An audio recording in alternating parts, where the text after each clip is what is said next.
Railway DS Lahore और CO railway मौजूद हैं उस कमेटी के अंदर, और विद इन 7 डेज़ इंशाल्लाह ताला उसकी रिपोर्ट जो है वो पेश की जाएगी। और उस रिपोर्ट की रोशनी में, रिपोर्ट यही है कि जो मेरे इल्म में आता है, जो पूरी दुनिया के इल्म में, सिर्फ मेरे हद तक नहीं, पूरी सोशल मीडिया के अंदर वो चीज़ मौजूद है कि उसकी वीडियो बना के पहले जो मुतलका लोग थे उनको पहुंचाई गई, उसकी फुटेजेस पहुंचाई गई। उन सारी चीज़ों के बावजूद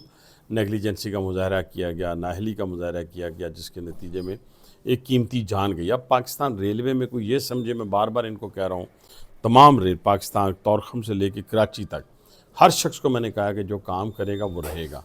और जो नेगलिजेंसी करेगा उसका वो उसको खमियाजा भुगतना पड़ेगा। वो ये नहीं है कि अंडर द कारपेट करके कोई दोस्ती निभा के किसी के साथ दोस्तियों की शक्ल में वो निकल जाएगा। ये इंशाल्लाह मैं किसी को निकलने नहीं दूंगा। हमने जब से रेलवे में कदम रखे अल्हम्दुलिल्लाह वो इक़दाम उठाए हैं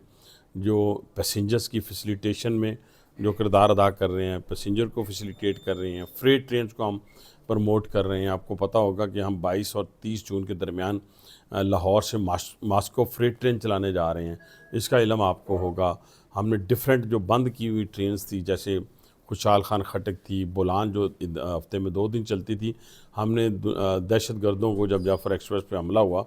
तो उसका जवाब किस सूरत में दिया कि जो हफ्ते में 2 रेलवे की बेटरमेंट पाकिस्तान के साथ मशरूत है, मशरूत, और पाकिस्तान की बेटरमेंट रेलवे के साथ मशरूत है। अगर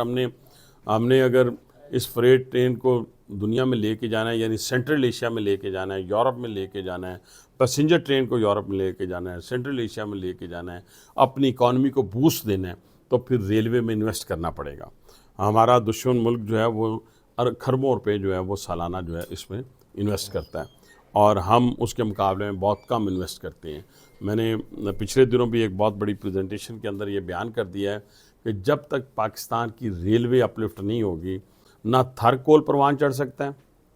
ना रेकोटिक परवान चढ़ सकता है, ना हम सेंट्रल एशिया में मार्क कर सकते हैं, यानी सेंट्रल एशिया जा सकते हैं, ना हम मास्को तक पहुंच सकते हैं। तो ये सारी चीज़ों को, ना यूरोप तक हमारे पास लाइन मौजूद है, हमें अपलिफ्टिंग की ज़रूरत है। और जहाँ पे लाइन मौजूद नहीं है वहाँ पे 800 से मुल्तान से फिर सिंध से होती हुई बलूचिस्तान और तफ्तान से ज़ैदान में दाखिल होगी। तो ये इक़दामात वो इक़दामात हैं जो पाकिस्तान की पिछली ख़ास तौर पर रेलवे के अंदर पिछले 30-40 साल में तो किसी ने नहीं किए, यानी जिसके अंदर हम 3-4 जो ऐसी कंपनीज थी जिनका रेलवे को कोई फ़ायदा नहीं था, लेकिन वहाँ पे करोड़ों रुपए जो महाना थे वो खर्च हो रहे थे, उनको बंद किया हमने आके। 8 हमारे बड़े हॉस्पिटल्स हैं उनको आउटसोर्स करने जा रहे हैं, 14 स्कूल हैं उनको आउटसोर्स करने जा रहे हैं। हमने सॉलिड वेस्ट मैनेजमेंट कंपनी सुथरा पंजाब में, अभी जब रावलपिंडी से निकला तो मैंने एक वीडियो अपलोड की अपने हवाले से, दिल की बात थी, वज़ीर आला को मैंने खराज तहसीन पेश किया।